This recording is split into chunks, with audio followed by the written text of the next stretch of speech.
Marriage Story was pretty good. It's not a perfect movie by any means, but I tend to really like slice-of-life stories about relationships, and it did a good job at that. It wasn't quite what I expected. I expected the film to be more focused on the relationship and less focused on the individual lives of its two leads. I think that the film was maybe a little better for focusing on their individual lives, but there were a lot of opportunities to go in different directions, many of which could have been good. The film could have been more of a dry comedy, emphasizing the tension between Charlie and Nicole and the tension that they as individuals have with the others in their lives due to the messiness that comes with divorce. It could have instead leaned a lot more into the drama of divorce and opened up more of a story about abuse or infidelity or any number of stories that make divorce seem like this cataclysmic event in one's life. But for what it's worth, I think Marriage Story did a good job dodging a lot of cliches and hack writing ideas, and presenting a story in and of itself without veering too far into one approach over another. It tries to humanize its characters while presenting the process of divorce as a messy process of miscommunication, lack of communication, and dissonance between one's individual wants and needs and the wants and needs of the relationship itself. Part of why I think Marriage Story ends up working is because it draws a connection between divorce and marriage itself. That the same things that make divorce messy are what make marriage messy. These two people don't always get along, they don't always look out for one another enough, or for themselves enough. Their flaws are brought into their relationship, and their flaws ultimately impact the relationship. It's all really good stuff, but despite this, there were a few times through the film where I really felt nothing. As in, I could accept that it was good filmmaking and good writing, good characterization, but I felt detached, as though I was observing someone else's life rather than being offered a way to experience their life vicariously. I didn't feel like I related to the characters as much as I wanted to, and I don't think that's for lack of trying on the filmmaker's part. I think that the film just misses the mark in some ways. I mentioned already how the film could have been more of a comedy or more of a drama, and while I appreciate that it didn't fall into the extreme ends of either, I do wish that it had maybe been a bit more comedic or dramatic at parts, if just to tie together into the narrative in more cohesive and interesting ways. The great thing about slice-of-life storytelling is that any moment in someone's life, no matter how mundane or seemingly inconsequential, can tell an audience so much about the person and their experiences. And great slice-of-life storytelling allows the audience to spend extended time in moments of seemingly little consequence and grow to understand the characters as human beings and what makes them who they are. I think that in its worst moments, Marriage Story presents a portrait of two people who are adjusting to a new life apart, but not really offering a window into who these people were that led them to where they are or where they're headed, where we witness their lives but don't learn much about why they loved each other or why they're now falling apart. But at its best, Marriage Story tells a very vivid story about who Charlie and Nicole are in a sort of fly-on-the-wall manner, not overselling the tension between them, but instead letting the effects of their ongoing divorce linger in more subtle ways. And that leads me to what, for my money, is the best scene in the movie, and the scene I'd like to focus on for this video. It's the scene in which Charlie has to meet with a child custody evaluator. Charlie attempts to put on a good face for her, taking extra good care of Henry, making his new LA apartment seem homey and a sign of his good parenting, etc. This scene is, to me, the funniest and the saddest scene in the whole film.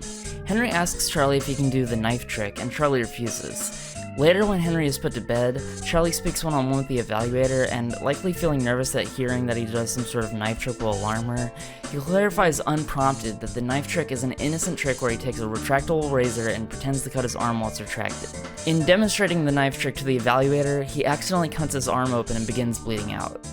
There's something very sad, but also very funny about the fact that he continues to dig himself deeper into a hole trying to appear as a good father. It makes Charlie more sympathetic because up until now he's been largely cast as sort of an absent father and husband, and even maybe a bit abusive or controlling. Importantly, Charlie is marked by a desire for control. He's a director of plays that he wrote, and as a director he naturally will have an inclination to control others to get results that are to his benefit, and that he, and sometimes they, will perceive to be to the benefit of all involved. Charlie takes this director's mindset into his own life, seeking in subtle ways to assert control over Nicole and Henry. We see this with Nicole via the fact that Charlie never takes seriously the idea that Nicole actually does intend to stay in LA, thinking that Nicole will get over herself and move back to New York as soon as her TV series wraps up filming. We also see subtle ways in which Charlie seeks to control Henry. Henry wants to go to Halloween dressed as a ninja, and Charlie attempts to persuade Henry to go dressed as Frankenstein instead, as the costume was already made by someone that Charlie works with, and it goes together with his costume as the Invisible Man. The point of the film is not to cast Charlie as an abuser. The viewers are allowed to take away that interpretation if they want. Instead, it's present him as is, flaws and all. But what matters in the knife trick scene is that Charlie is having all of his options of control unravel in an ironic way. Charlie becomes more sympathetic because he becomes more pathetic. When he cuts his arm open, it's an accident, but it's an accident caused by Charlie's ineptitude with the evaluator. He wants to control her, too, to control her image of him by presenting a face that will make her believe he's a good father, and in this moment, he's falling apart in his attempt to do so. The result is an awkward exchange where he looks almost psychotic, intentionally ignoring the cut while getting his sleeve and his front door covered in blood. The scene is almost Lynchian with how it manages to balance awkwardness, sadness, horror, and comedy all at once. Then, as Charlie tries to tend to the wound, he struggles to both wash the wound in the sink and grab paper towels to cover the wound. He finds himself feeling faint, possibly from blood loss or from emotional exhaustion, and lays down on the floor. Henry comes by and tries to figure out if Charlie is okay, and Charlie says that everything's fine and he's just feeling tired. It extends the awkwardness just far enough without going too far that it becomes absurd. It all feels like it could realistically happen, but the situation continually gets worse because of Charlie's insistence on being the director of his own life. Something interesting about this scene is that I believe for the first time in the movie, we see the scene fade out. A fade out this late into a movie implies that it might be the last scene, as far as pacing and editing tends to go. As far as artistic reasons for a fade outs tend to close a chapter of a film, suggesting a significant jump in time or the death of a character. So when this scene ended, I legitimately was wondering if this was going to be a scene where Charlie dies or has a near-death experience or what seemed to be a mostly non-fatal cut. That would be an example of going too far into drama. Instead, the film simply moves on from the scene. The fade out, to me, signals the end of a chapter in Charlie's life. Charlie has sought to control others for what he believes is their own benefit, and this has collapsed in on itself with Charlie rendered humiliated and potentially about to lose custody of his child over what could be easily explained as an embarrassing accident. But Charlie can't have that embarrassment and chooses instead to hang himself with his own rope, so to speak. This is obviously the low point in the story, lower even than when Charlie and Nicole fought, because this is the moment when Charlie, for one reason or another, won't be able to be the controlling man that he got so used to being, so comfortable being. And specifically, it was his actions of attempting to control situations and control others for his own benefit that resulted in this outcome. He backed himself into a corner that otherwise he never would have found himself in if not for his own shortcomings. I love this scene, because it presents so much in just circumstance and character decision making. There are some scenes where the film goes a little too far in trying to make an emotional reaction happen that ironically caused me to feel more detached from the characters because I don't feel like I've been along for the journey into those more intense emotional moments. I found that sometimes the film will use its score to accompany moments like this, but these moments never resonated with me as strongly as more subtle moments in the film, where the film allows people to just sit with what's going on and process it in our own way. This is why Laura Dern was able to win an Academy Award for her performance, because Nora, Nicole's Laura played by Dern, is obviously not a great person.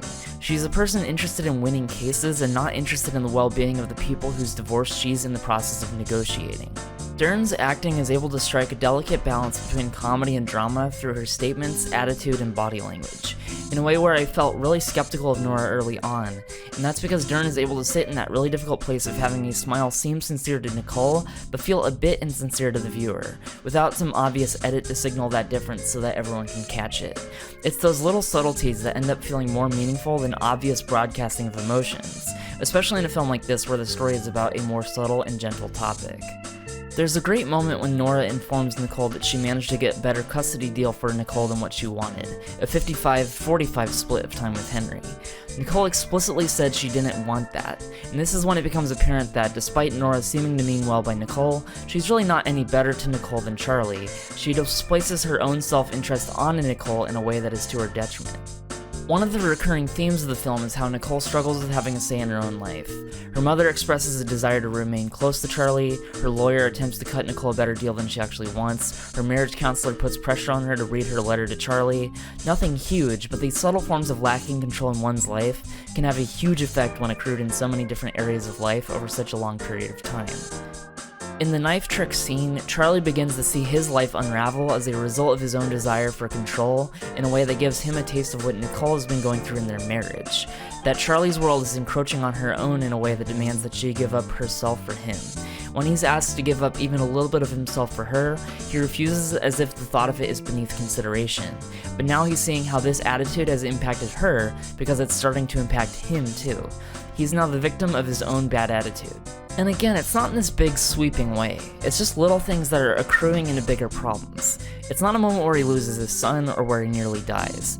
It's just a moment where he's made a fool of himself in a time where doing so could mean he loses custody. The stakes have grown higher because of his inability to listen during a time when the stakes weren't as high. It becomes both hilarious and sad, watching this man become a total mess that he usually isn't, but only on the outside, because inside he really is sort of a messy person. And we've seen that in his inability to hire a lawyer who can represent him well, his inability to be there for his son on his son's terms in a way that yield positive results for the both of them, and most prominently in the scene where Charlie and Nicole fight, and it becomes apparent that Charlie thinks he's been a better husband than he really was, while Nicole is screaming at him to show any self-awareness about the effect he's had on them both. To me, the biggest flaw with Marriage Story is how little we actually see of Nicole. The film focuses a lot of the screen time on Charlie and his experience of the divorce. We do see a decent amount of both, but I feel like we get less time to understand Nicole than we do with Charlie. An example of this problem is with Nicole's interest in directing. We learn a little about this, but when Charlie learns that Nicole got an Emmy nomination for directing, this moment does a really good job of conveying just how absent Charlie has been in Nicole's life, where he had no idea she was even interested in directing, up until the moment when he finds out she's already been nominated for an Emmy for direction.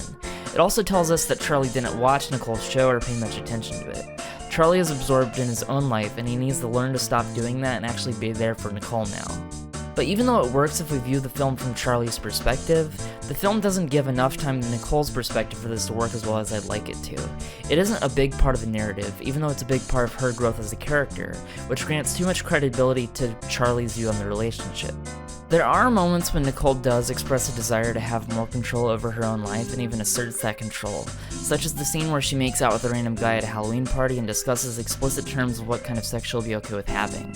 But her story is sidelined a bit compared to Charlie's, and in particular, a story about someone learning to take control over her own life should probably get more time than her character got. And that's not to say it needed a bigger, more cliche narrative arc. Even as a slice-of-life film, just having more time with Nicole would do a lot to add some of what feels missing in Marriage Story as it is. More time exploring what her life is going to be without Charlie and with Henry. More time exploring how she's being impacted by Charlie's absence in both positive and negative ways. The film is at its best when subtle situations can have more profound effects. This is why my favorite scene is the scene where Charlie cuts his arm open. Just a simple accident could, in this moment, cost Charlie the option to ever see his kid. That isn't what happens, but instead it causes a more interesting shift. That Charlie has to contend with the fact that he has allowed himself to get that close to losing his child means that he now has to think about how far he's pushed this divorce in order to assert control, and how maybe that desire to get what he wants at Nicole's and Henry's expense is going to result in an increasingly miserable and self-destructive place in life. The best quality of slice-of-life storytelling is it allows these bigger themes to emerge from these little moments. So much of life feels accidental or coincidental. We rarely have these big moments where we can feel change happening and see it happening in real time. Instead, life is full of these more subtle changes, where maybe you start off thinking things will be fine and then months later, everything is wrong and you don't know how you got to where you are from where you were before. And I think Marriage Story wouldn't work if you couldn't relate to both Nicole and Charlie. The film does take some care not to cast Charlie as a villainous character, but just as a guy whose selfish tendencies end up becoming his own undoing in his relationship to his wife. He wasn't even aware there was a problem, but rather than recognize that this is his ultimate problem, he continues down a path of selfishness up until it results in a low point where he probably had to take a step back and recognize that he's descended quite a bit from where he was when he was with Nicole. This scene isn't tragic, it's not a story of total loss. Charlie's undoing is, in most ways, a good thing. It means he's going to try better for Nicole and for Henry, that he'll have a better relationship to them, and hopefully also have a better relationship to himself. A small moment can result, long-term, in a big change. And we see that as a year passes in time, and we see that Charlie has a better relationship to Nicole and Henry both, even if more distant than he'd like it to be. Towards the end of the film, Charlie finally reads Nicole's note that she wrote for Charlie but never read during marriage counseling, and without words, it's apparent that Charlie understands that there's a lot of things about him that Nicole really loves, that there are a lot of reasons why someone would fall in love with him in the first place, and that at her core, she wants Charlie to be happy too. So although it's only a start, we see by the end of the film that Charlie has started to have a better relationship to his family. He wasn't there for his wife and kid when they were together, but he can be there for them now that he knows that trying to always get what he wants isn't going to lead to a better life for those around him, and he gets a chance to see what better is going to look like going forward.